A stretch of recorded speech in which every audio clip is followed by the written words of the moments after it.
Hi everyone, and welcome to this week's Wellness Watch. Today's session comes from Season 1 of Wellness Watch, which was originally recorded live on our online class platform called Learn It Live. If you do have any questions, be sure to put them into the comments below, and be sure to like and subscribe for more information from the Dancing Herbalist on herbal medicine, health, and wellness.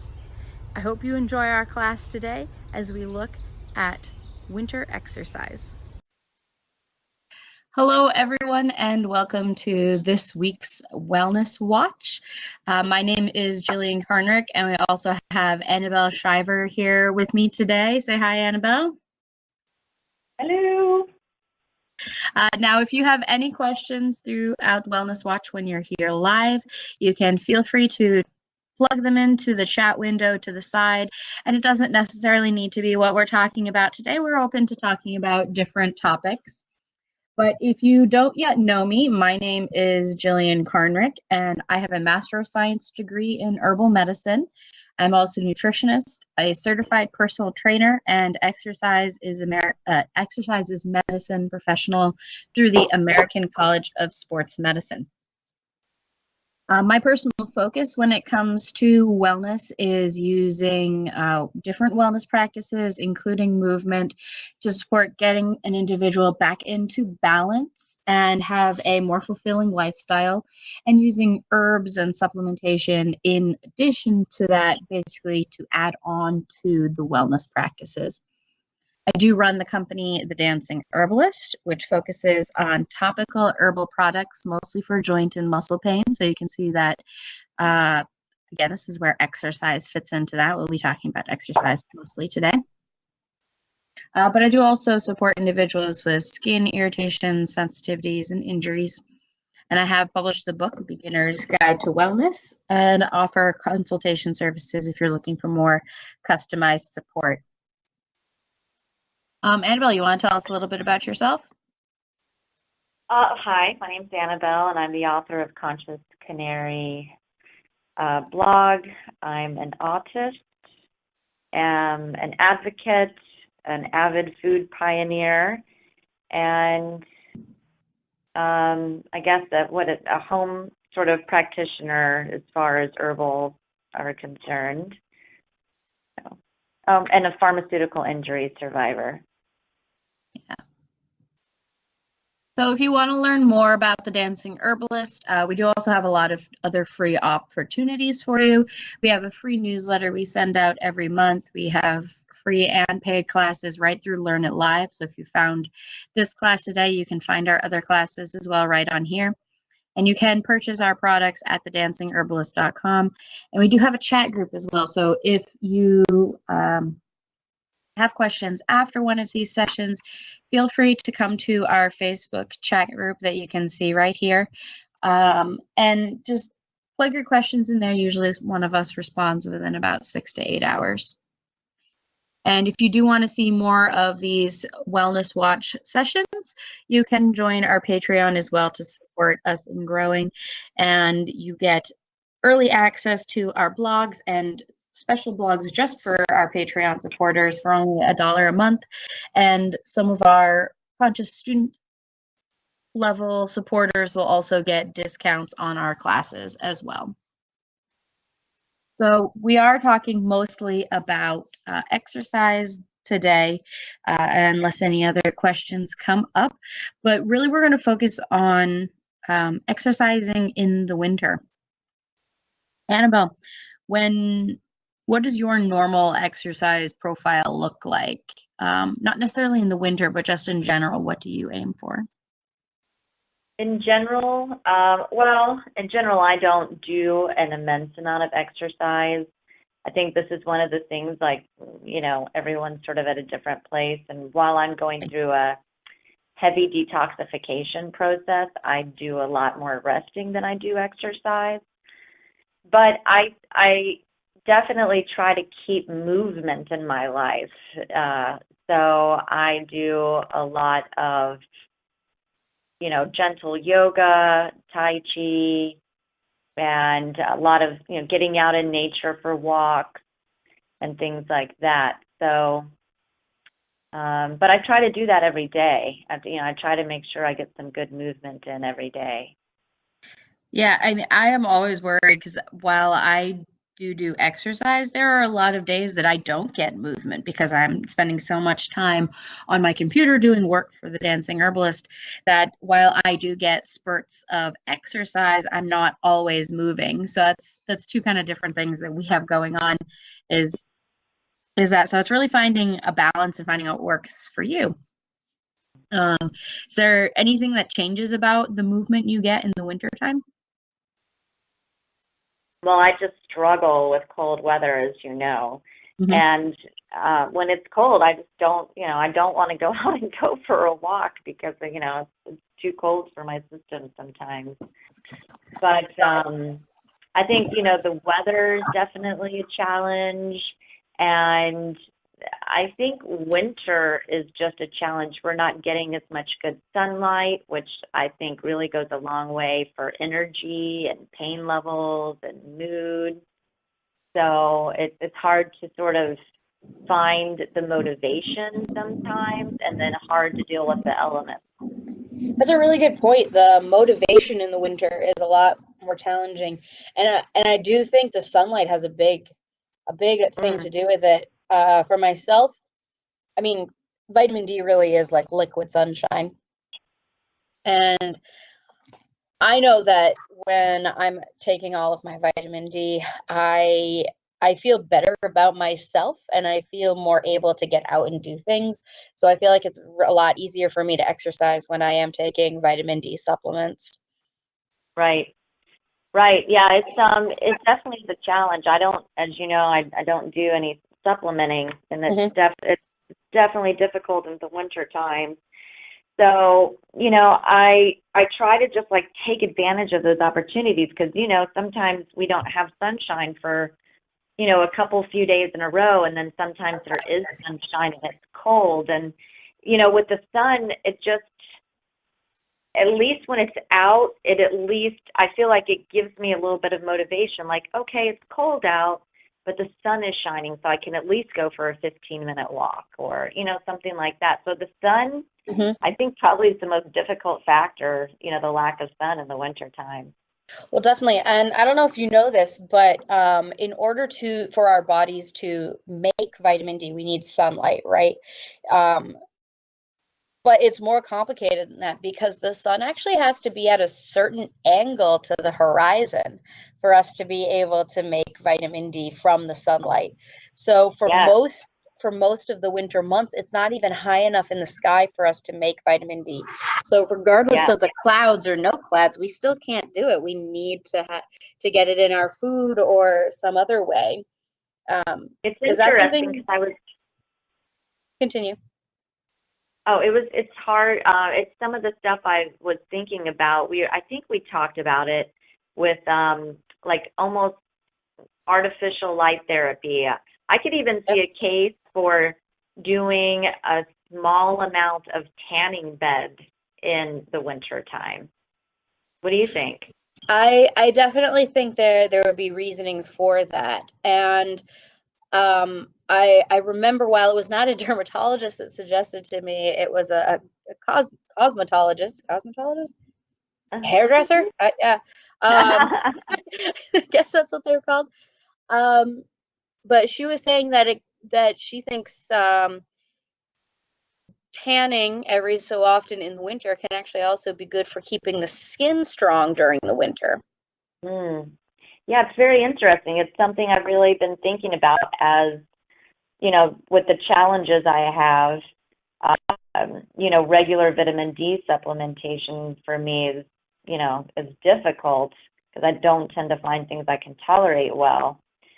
Do So you I try started to get thinking, foods with vitamin D? Is that something you focus on at all? I do a little bit with mushrooms. Yep. I know one of the a tea tonic shop that I went to, one of the ladies suggested turning the mushrooms upside down and putting them in the sunlight for 4 hours to increase the vitamin D levels. Mm. And then shiitake mushroom, I think, is the highest on the vitamin D. So Yeah. I was looking it up on right now actually because I was curious about it. So one of my favorite websites is whfoods.org. I don't know if you've been to it, Annabelle, but it does, you can search vitamin D right on there. And shiitake mushrooms are what's listed as the highest vegetable source of vitamin D. And in a half cup serving, I'm assuming this is raw, in a half Right, cup serving of shiitake mushrooms, there's only 20 IU of vitamin D. Now, I right, believe the recommended um, daily intake is 200. right. 200? And a lot of people do 500, I think, is pretty standard. I seem to see 500 as being a lot of standard that people use, at least what I've seen. So I personally think that the recommended daily value for vitamin D is extremely underestimated. When I recommend vitamin D to someone, I don't even start. So like 200 is what the recommended. I start at 2,500 as a minimum for people a day. And Yeah, I in do the think it's winter, definitely underrated. I say if you're suffering from seasonal depression or anxiety at all, you should be doing at least 10,000 a day of vitamin D. Um, Right. Yeah, and and you want to yeah, keep your hormones in nice, good balance so that, even taking a supplement, if your body doesn't utilize that supplementation correctly, you're not doing yourself any favors. yep. So I think herbs, like getting through the winter, I mean, I rely on herbs all the time. I know, you have herbs all the time, but I just feel like I lean more heavily on them in the winter time. And I think that's good if we're focusing on eating seasonally with what's growing at the time because storing herbs and spices would have been used in the winter basically to keep our food fresher because it wouldn't be as fresh, and we're much more prone to pathogens in the winter time simply because of being indoors. So having the herbs and spices in the winter, it's how we've evolved to use them. So using them Right. more in the winter, I think, is really re- reasonable. Yeah, it's very reasonable. Yeah, there's, that's one way too that I can get through the issue of the elements whenever it comes to exercise. Like I can have a nice hot tea beforehand. I can have Hmm. a nice hot tea afterwards. So, it kind of helps me get back in touch with that motivation. Like, I'm not just going to be cold and freezing, like I can come back and make a nice blend of tea and warm up. So, I think the motivation is definitely the hardest point in the sunshine. That's, Yeah. that's my And experience anyway. you're mentioning about just being cold. So like going walking in the winter outdoors is clearly not ideal because it's cold. But when I think back to when I was growing up and thinking of what like sports and activities we were doing in the winter, one of the big ones that we always had was swim team was a winter sport. And I always found this to be really Mm, interesting yeah, because basically it's all indoor swimming and the pools are very warm. And I think this could be a really good option, especially in the wintertime, because we're so stagnant and not moving as much in the winter, but just the warm water as well for a swimming option, I think can be a really great winter sport to be doing or winter activity. it's interesting that you said that because, I've been looking in that direction and you know me well in the sense that I don't like going out to crowded places that have a Hmm. lot of noise. But my partner actually suggested going to the mall and just walking the mall. And I was I think like, that's a great choice. that's a good idea if it wasn't the mall. But I think that's a great idea. And then, I mean, you do have gyms. Saunas would be like a nice way. You could do swimming and then get in a sauna. Hmm. Um, so I mean, there's definitely some options. What would be other good indoor places? Can you think of any? Well, I definitely think the first place to reach out, because everyone lives in different areas with different accessibilities, is looking for a YMCA or a Boys and Girls Club and things like that, because they have a lot of different options. Um, they'll have like basketball courts with groups that meet. They may even have indoor tennis or climbing walls. Right. Um, because climbing walls can be great fun. And I know even right where we are, because we live in Frederick, while it's not geared towards adults, I'm sure they still accept adults there. There is a an inflatable playground indoors. It's basically like Yes. bounce houses and things like that. And Right. it adults can still use those, and those can be like, hey, have some fun, do something foolish. If you're gonna go exercise, you gotta enjoy it. So You try do something have to enjoy silly. it. And then the other part of exercise that, is more my speed and I find helps me through the difficult part of winter whenever it comes to um, the mood issues from not having the sun around. Hmm. So doing like restorative yoga, the yin yoga that I just discovered is perfect for this. Yes, it is. Where part of the exercise practice I do is the more meditative, calming side. So I can get a good night's sleep. I can feel refreshed, which of course is going to help the mood and help me be motivated. So I'm really enjoying exploring that other side of exercise too, where it's like the calming effect of exercise. Hmm. And one thing that it's a really interesting idea that you might want to try out as well, just because I know you don't do a lot of physical movement. There is considered to be a significant benefit to thinking about doing movement. So for Hmm. instance, if you're lying flat on the ground in like a dead man's pose, which is in yoga, and you are thinking about, let's say, doing sit-ups, if you think through the entire thing in your head, think, I'm tucking my chin down to my chest, I'm rolling my shoulders up off the ground, I'm contracting my abdominal muscles, and if you think your way through this and then similarly release back down, and you do this repeatedly, you start to actually engage those muscles in slight fashions, but not engaging them so much that it's beyond your capabilities, but just the mental process of thinking of engaging those muscles is also beneficial as well. And there are entire exercise systems based off of this. I don't know their names, unfortunately, but they're a very interesting system, because it's one of the things that contortionists will use to try basically to Mm. visualize the new way they want to learn to move their body in, because it may not be something that they normally would do. That's so interesting because think about whenever, we're doing yoga or we're doing a meditation and part of it is trying to release that tension of the day and you go Hmm. through, from the top of your head and you mentally relax these Yep, muscles. So it makes sense that the other side of that, is thinking about engaging those muscles. exactly. That's amazing. I just didn't ever put that together until we talked about it right now.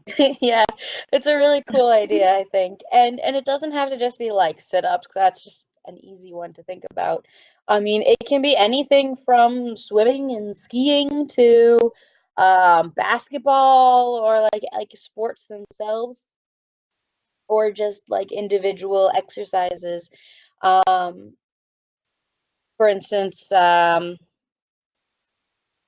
let's say you're having shoulder pain and you're unable to move your arm above a certain area, and just actually visualizing yourself being able to do that just a few times a day, it'll ease the actual doing of it. And especially if there's some sort of mental block or insecurity you have about actually doing a movement, this can be a great way to reassure yourself and basically prepare yourself mentally to be able to do something like that. Right. Right, and I think in the winter, when it comes to movement, well, there's a certain amount of strategy that I feel is necessary in life. Hmm. But winter is a place that I really feel that I become more strategic. So if I want to go, well, where we're at in Frederick, I can go downtown and I can go for a walk, but I can go into some, places to kind of warm up for a moment. And then there's a tea shop, right at the end. So I kind of can set myself up and say, okay, I'm going to start here. I'm going to go for a walk. I can have some hot tea and warm up and walk back. Hmm. I have to be, extra. Oh, I have to have more awareness in that way in the winter time because, my saying with the peas, I have to practice my peas so that I don't end up really just disliking the experience of getting exercise and movement and then sitting on the couch and sitting in bed and not doing anything. Annabelle, would you like to remind everyone what your P's are? Prior proper planning prevents poor performance. Mhm.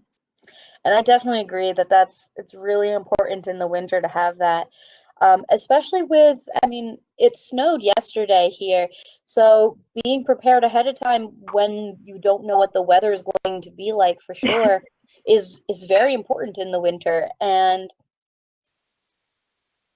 it goes the same way for our bodies. I mean, winter is the time where we come inside and we not only are we physically inside more, but it's a time to bring our mental attention inside of our bodies for personal reflection.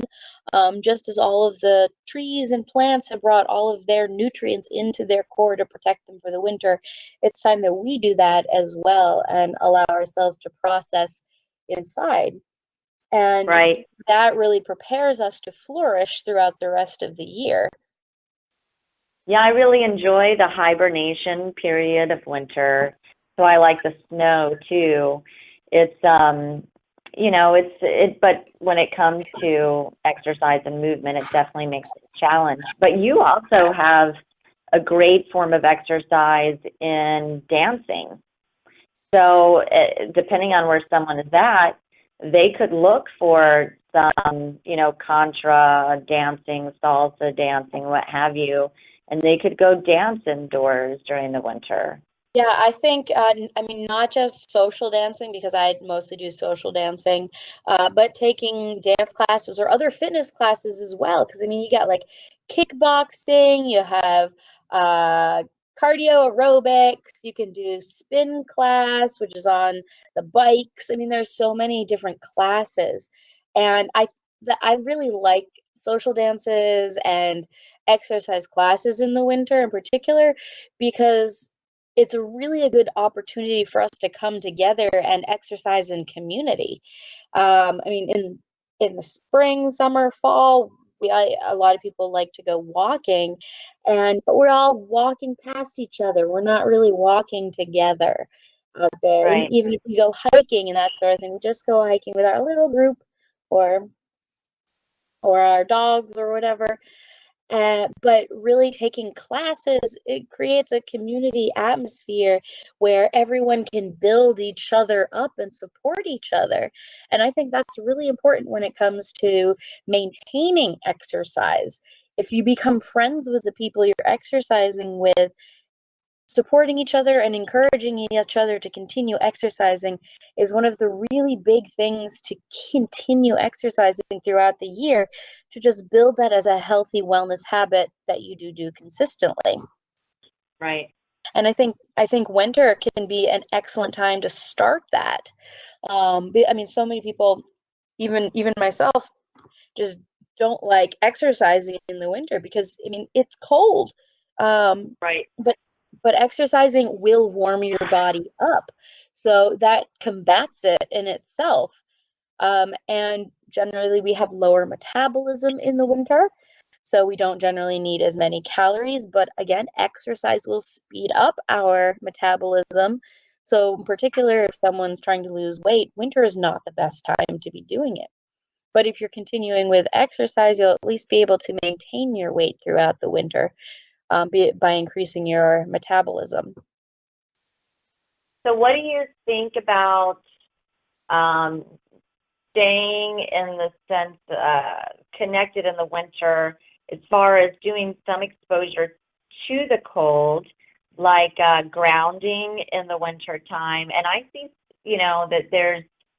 that a lot of people will do the hot cold showers to sort of, Yeah. jumpstart their metabolism.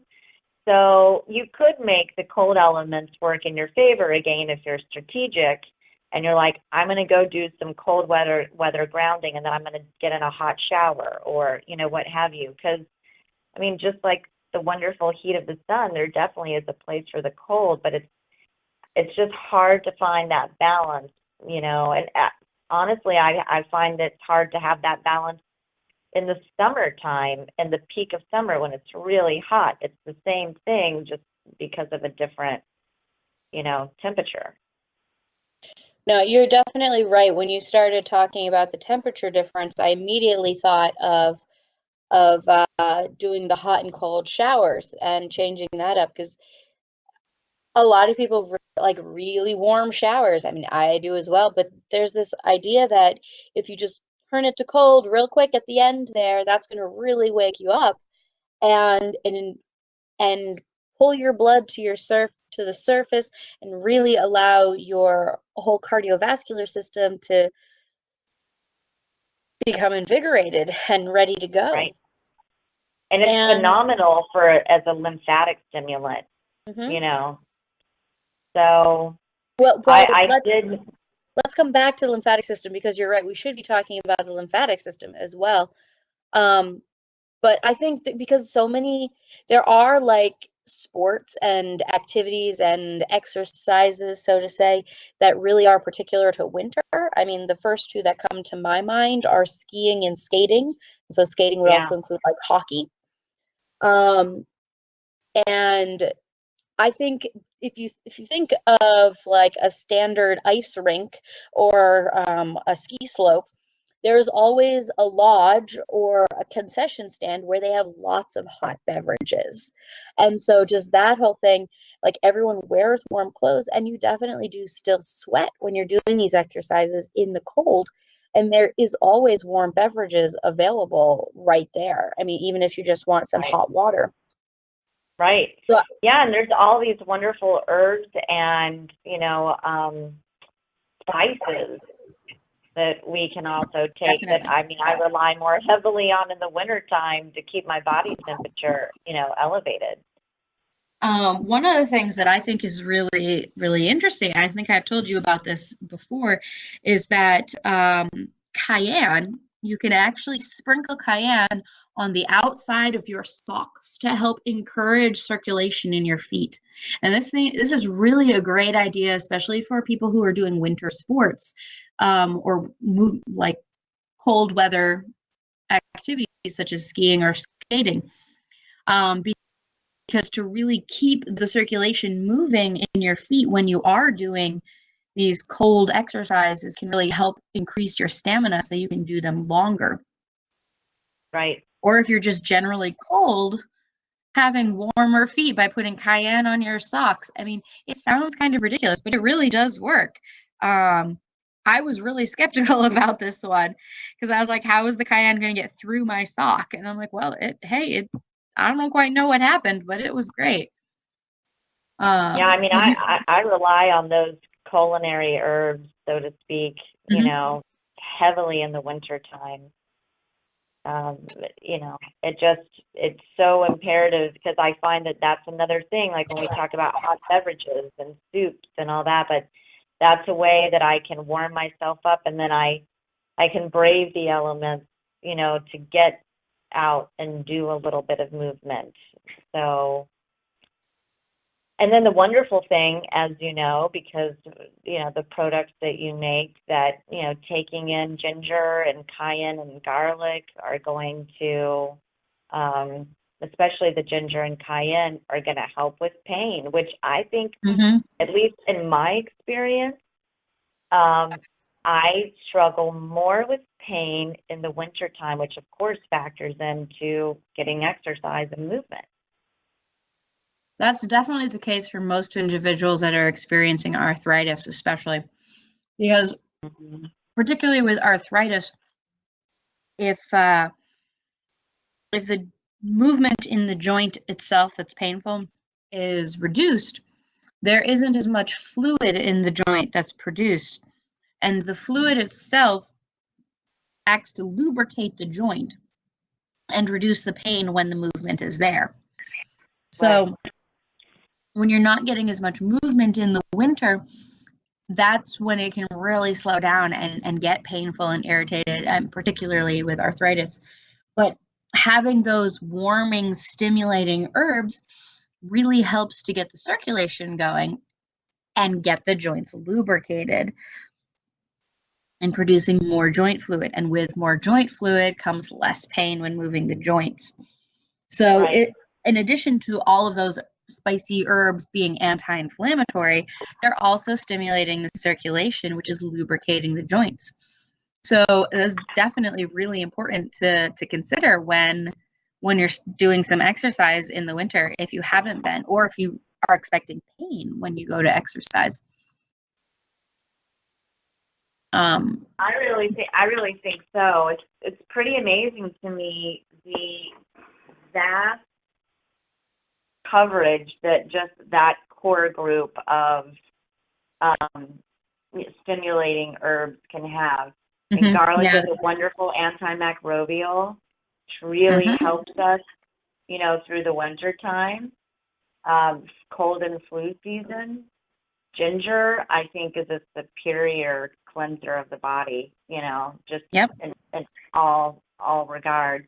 And cayenne, back to the lymphatic system, stimulates that lymphatic system to start flowing and purging toxins, which, I think, again, in the winter, we probably accumulate more. We're sitting in the house, just indoor pollution alone.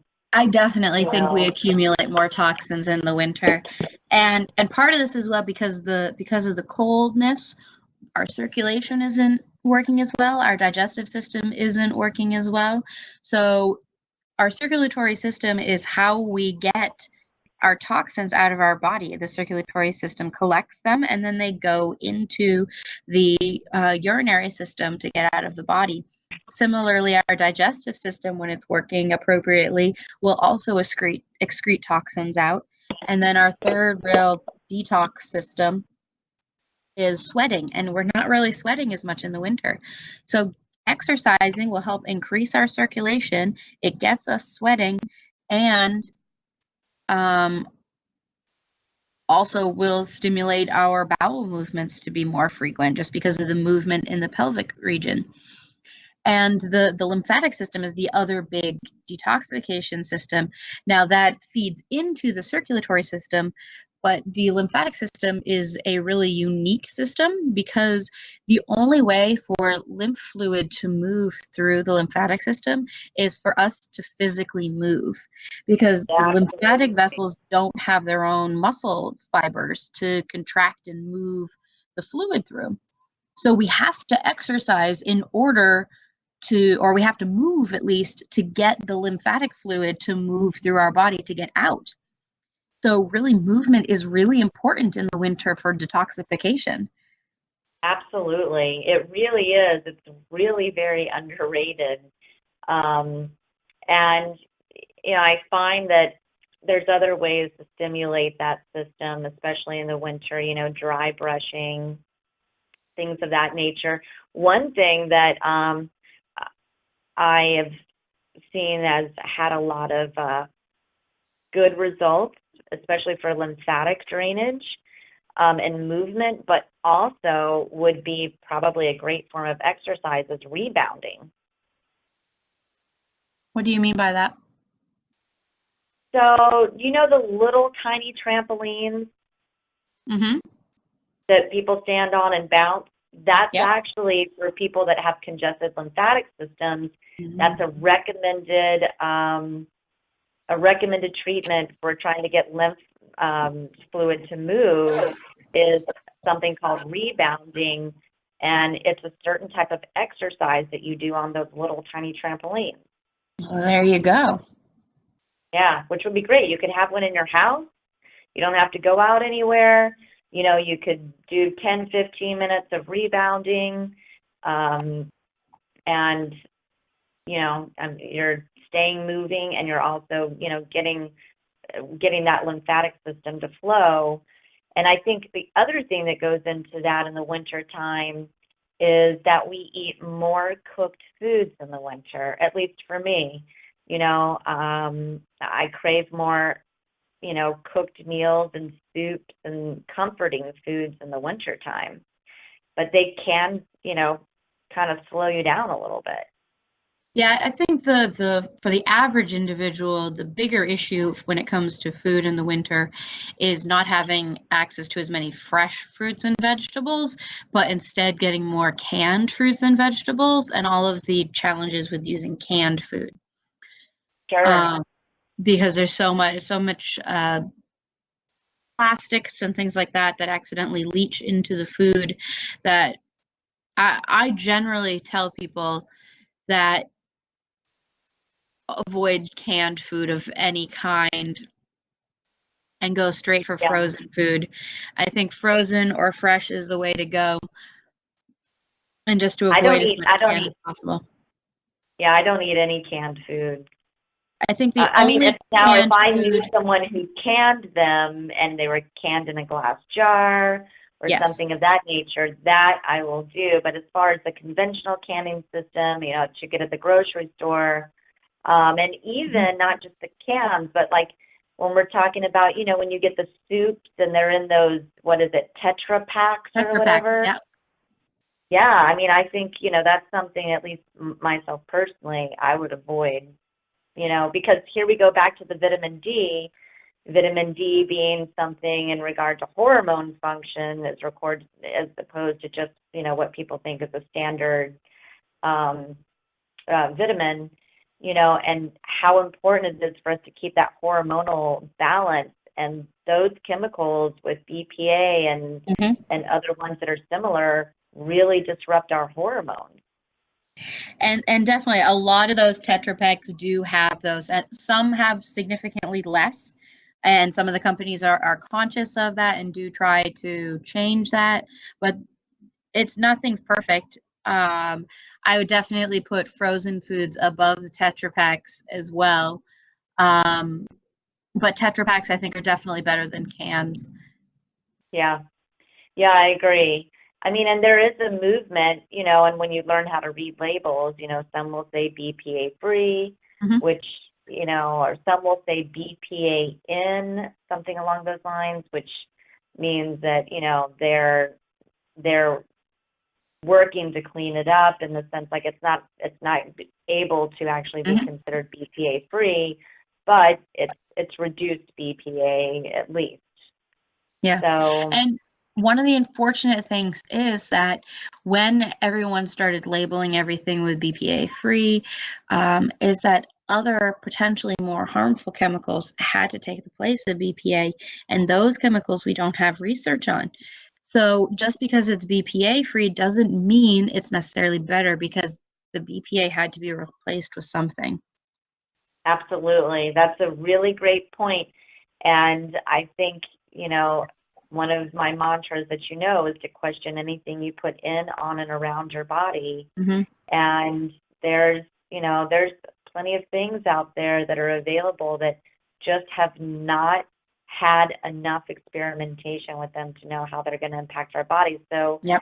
just erring on the side of caution, I like to, if I'm going to do canned, do it in glass. Yep. And like you said, the frozen food, is definitely where I turn to first. Now, And then Annabelle. that's great because in the summertime, you can capitalize on that and go to blueberry farms and Mhm. freeze them. Exactly. Yeah, definitely. Now for yourself, for look, because I know you're always looking for like really high nutrition content in your food.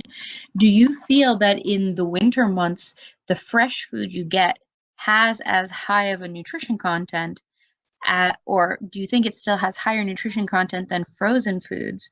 Or do you feel as though sometimes frozen foods in the winter might be higher because they were frozen when they were really fresh? Have Yeah, you I thought think about that's this? a really interesting question because it's it's definitely not a black and white cut and dry, conversation. Yep. So I would think when food has to be imported, especially from overseas, you're going to have less nutritional value than if you Hmm. can get something local that's freshly picked, freshly harvested. So I could see that frozen foods would do that.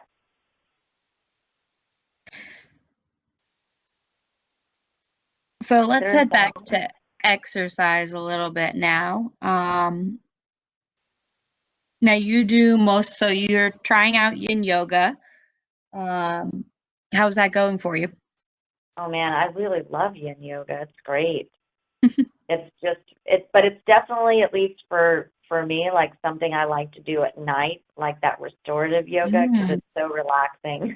So, I don't, I don't know how I would do with it in the first part of the day.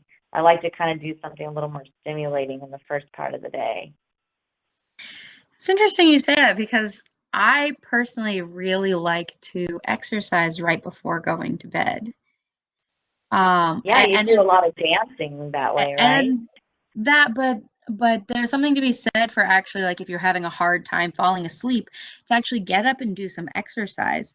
Because a lot of the times, like other than like chemical imbalances or things like that with trying to fall asleep, a lot of times there's too much blood in our heads and we're just thinking about everything. But if we get up and exercise for a few minutes, the blood gets into our muscles and we stop thinking about all of those things. And then it's a little bit easier to fall asleep. That's a great suggestion. Hmm. Um, I don't often struggle with sleeping, but that would be a wonderful way to, proceed, especially as overtaking any type of sleeping medication or anything Yeah. like that, just getting up and doing some exercise. It doesn't have to be much for this either. I mean, just like 10 to 15 jumping jacks is usually enough.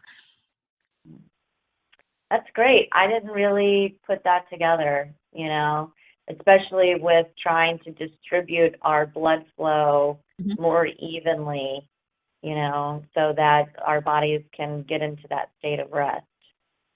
I mean, it's hard for us to not go right back to food, but this is also why eating right before bed isn't great because all of our blood is going to our digestive system for us to digest our food. Right. I know there's a big case as far as like in the healing communities that I'm involved in for beginning intermittent fasting after sundown Hmm. so that you're not waking up and going to the bathroom and you begin to get on a circadian rhythm. So that, would be interesting incorporated into all of that. When you Yep. wake up, do you tend to?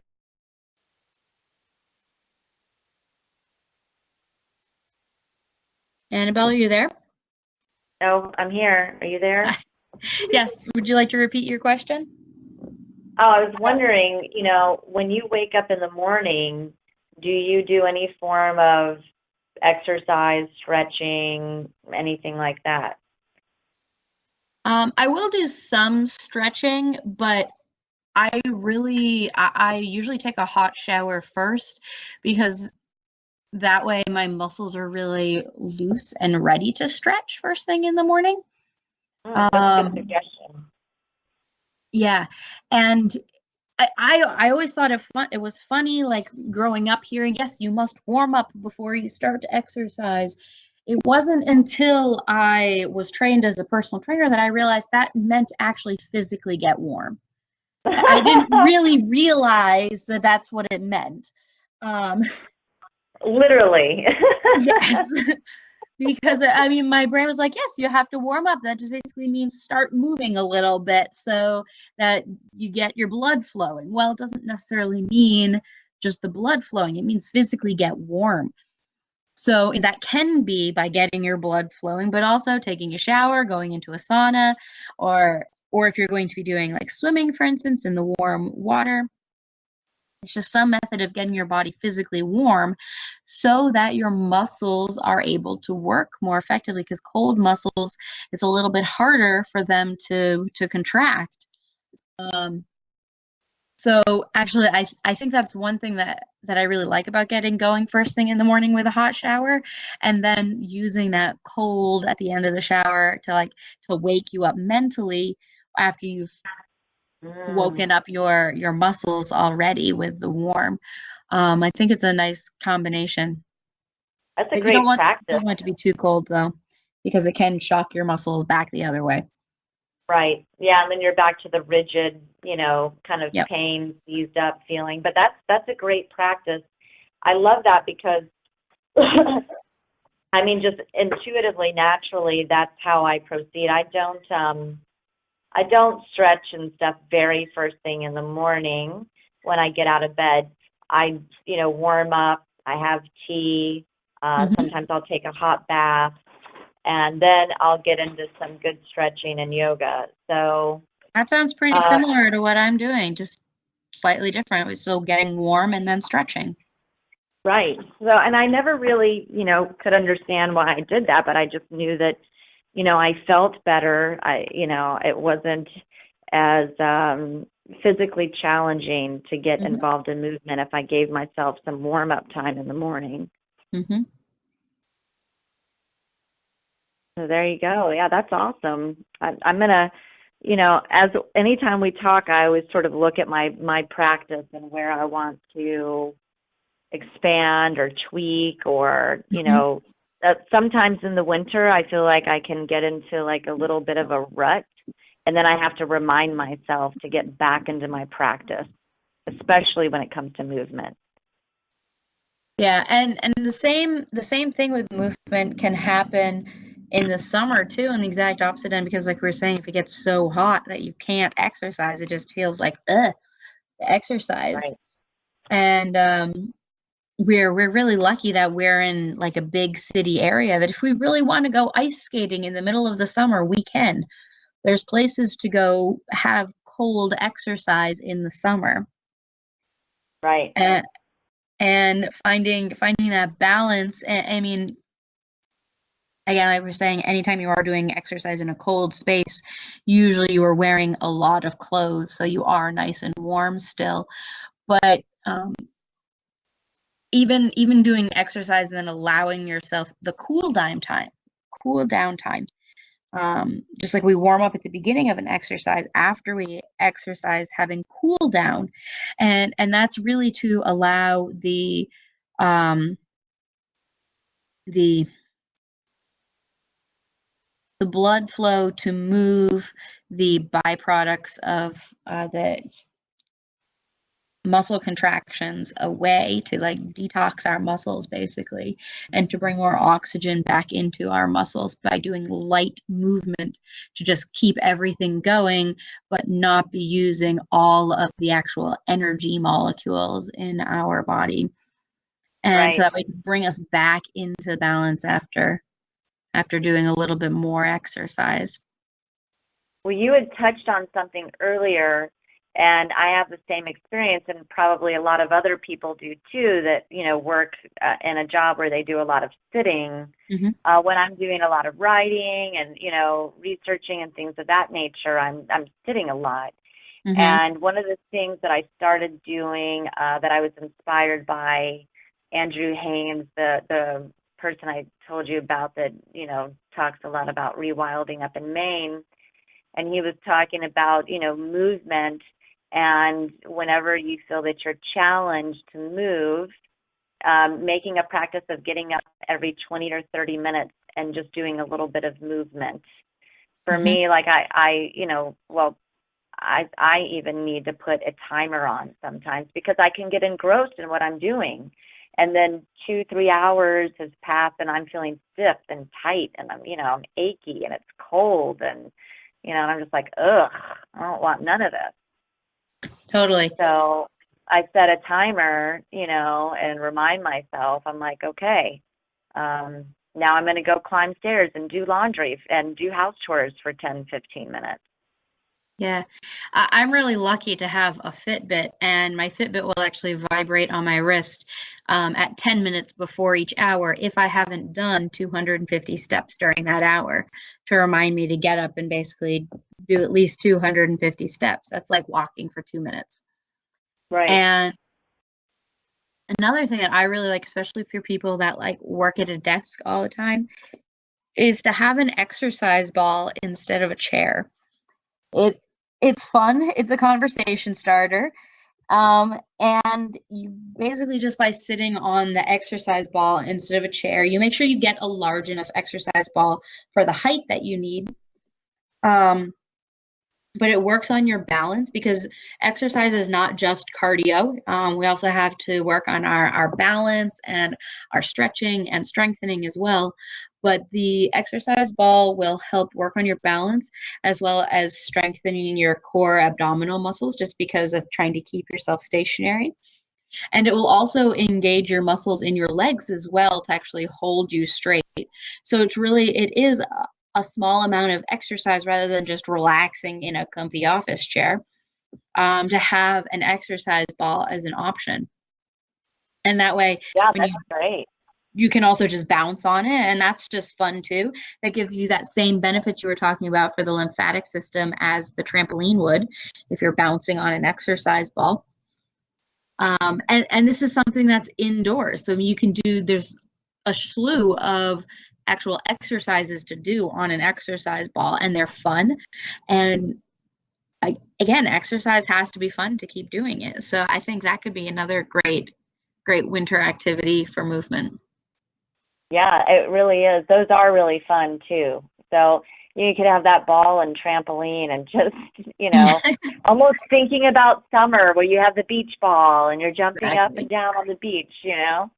Exactly. So yeah, I think, it's a challenge, but I think there's definitely a lot of ways that we can keep our bodies moving through the winter and kind of help out with those seasonal blues and aches and pains and colds and flus because, movement, I think, is one of our primary sources of keeping our health and well-being vital and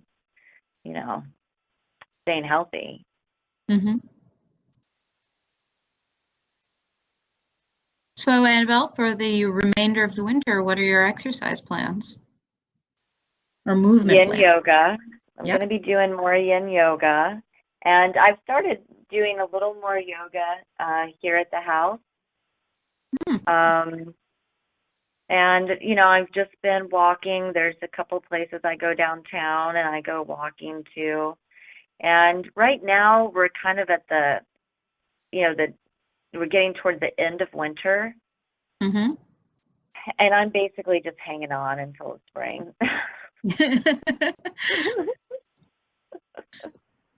Yeah, I've been trying to go dancing about once a week, and what that means for me is usually about 2 hours or so of moderate exercise. Um, and it's slightly like I always want to do more. So I try to do the walking even more. I've been doing a lot of walking this week. I have definitely gotten my steps in after going to a dance festival this past weekend. But I think walking and just continuing to move in the winter is really key. I don't think you need to get a lot of cardio exercise because really just continuing to keep your blood flowing, I think, and getting your lymphatic system, detoxifying your body. I think those are the real important things to continue in the winter, not necessarily focusing a lot on cardio, even though you definitely can. Um, and of course, people can go to the gym as well, but I think gyms are really intimidating to people. Yeah, Um, they are, I feel. and if you don't know how to use the machines, that just makes it even harder. And getting a personal trainer to teach you how to use the machines can be expensive, but now some gyms will have trainers on staff that'll teach you. So I know a lot of gyms will do special sales in the winter and things like that. So that's something you can look at as well. Right. Uh, And this is one way too that I rely heavily on YouTube, finding, some yes. good health coaches or, movement coaches on there that have some videos that I can kind of work along with and not have to deal with the intimidation of going to the gym. Really helps Hmm. me out. Definitely. Now, you personally prefer yoga, but I personally go a lot more towards Pilates.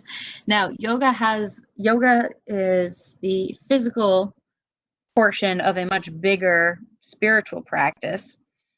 But Pilates is specifically a physical practice started by Joseph Pilates, and it really focuses on strengthening and supporting all of the different muscles of the body rather than just focusing on a good posture and the mental components of the posture, which a lot of yoga does that. But I find for me the consistency and flow of Pilates can be really helpful to incorporate all of the different muscle groups of my body. And it's something that I can do at home now that I have learned the basics of it, and I can develop myself more and develop new movements through watching YouTube videos. But I think there's a really big learning curve. If you haven't done yoga or Pilates before, I really think classes are important because a lot of individuals I don't think really have a good understanding of their own body and how it's capable of moving. And I think a class really kind of will give you that control, as the teacher will support you and point out where you need to make adjustments and encourage you to engage different muscles or relax different muscles to get the greatest benefit out of a posture or exercise. And I agree wholeheartedly. yeah. I think, having some formal instruction while you learn, and then you can take that practice and, develop it from there. Yeah, I would say for yoga, I would say minimally doing one class a week and then continuing 3 to 4 more days a week at home. For Pilates, for a beginner individual doing Pilates, I would think probably more 2 to 3 classes a week to start out, and then doing 2 to 3 more days at home a week. But the thing is, with those two, I would say from my experience learning yoga, after about 3 years of having one class a week, I was finally starting to get a good solid handle on it, so that I could learn new postures myself and continue with those, versus with Pilates, when I was doing 2 to 3 classes a week. I think it took probably about 2 months or so of that.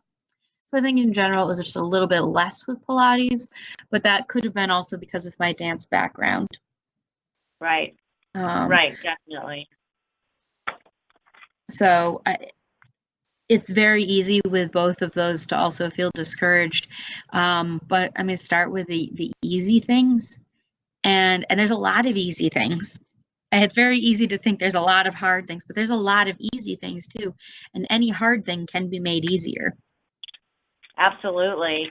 And you can keep it simple and like I was saying, like do house chores and in court really the sky's the limit, as far as you're willing to explore that area.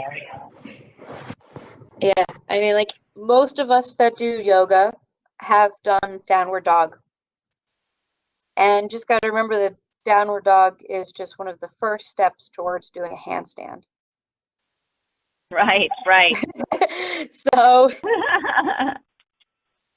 a handstand seems unattainable to most people. It feels unattainable to me, but downward dog, that I can do. So like there's always something that you can do. And I think it's easy to forget that a lot of or I guess it's not easy to forget because I'm bringing it up now, but there's a lot of individuals out there who cannot move part of their body for one reason or another, whether it be for pain or disability. But there's still, again, we were talking about how you can do all those mental exercises as well to engage the muscles in different ways. And this kind of exercise can also be really important for individuals who have loss of a limb. And there are also entire dance systems that are based on individuals who are in wheelchairs and how the movement is different and how the emotional expression is also incorporated into the physical benefits. And I think there's just so many possibilities for movement out there. It's all about Absolutely. finding what you enjoy and what works well for you. Absolutely. I mean, when I was bedridden, there was a YouTube channel and they had bed yoga. There So you I go. could just Yeah. do yoga in the bed, you know, and you take those practices like you were talking about the handstand and you start at the basics and then work up with whatever works for you. As Mhm. long as we keep moving, you know, movement is life. Yes. Yeah. Well, Annabelle, do you have any other final points you want to talk about for wellness, for winter movement? No, other than, you know, I know a lot of people are struggling and everybody's in the pits of winter, so just, you know, take heart. Spring's around the corner and Yeah, be well. and if you are feeling that way, I think the biggest take-home message should be, if you're struggling to get moving, get some more vitamin D. Right. Yeah. Yes. And so I think it's interesting when you were talking about the sunshine issue. Mhm. Does that start back in the equinox? I mean, when No, do people? it's different for different regions. So depending on your latitude, yes, latitude, depending on your latitude, it will be different. And I don't know exactly what those are. I believe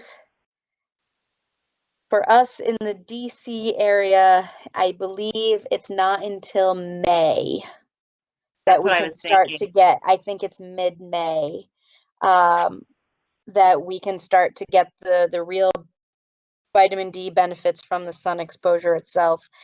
It's not as many months of the year as we would like it to be. I believe it is less than 6 months of the year. Um, for where we are. And I believe near the equator, even it's no more than 10 months of the year. So, Mm, so it is definitely less than we would all like it to be. right. That it is. That it is. Yeah.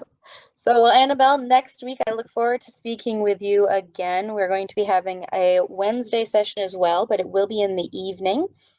And our next session will be focusing on sleeping habits. Oh, that sounds great. I'm excited and I can't wait to talk with you about it next week. I know. Okay, Annabelle, you have a great week, and I hope everyone else enjoyed this session. Be sure to invite your friends to come and join our weekly Wellness Watch and check out our other classes on Learn It Live. And have a great day, everyone, and be sure to get a little bit of movement today. Thank you.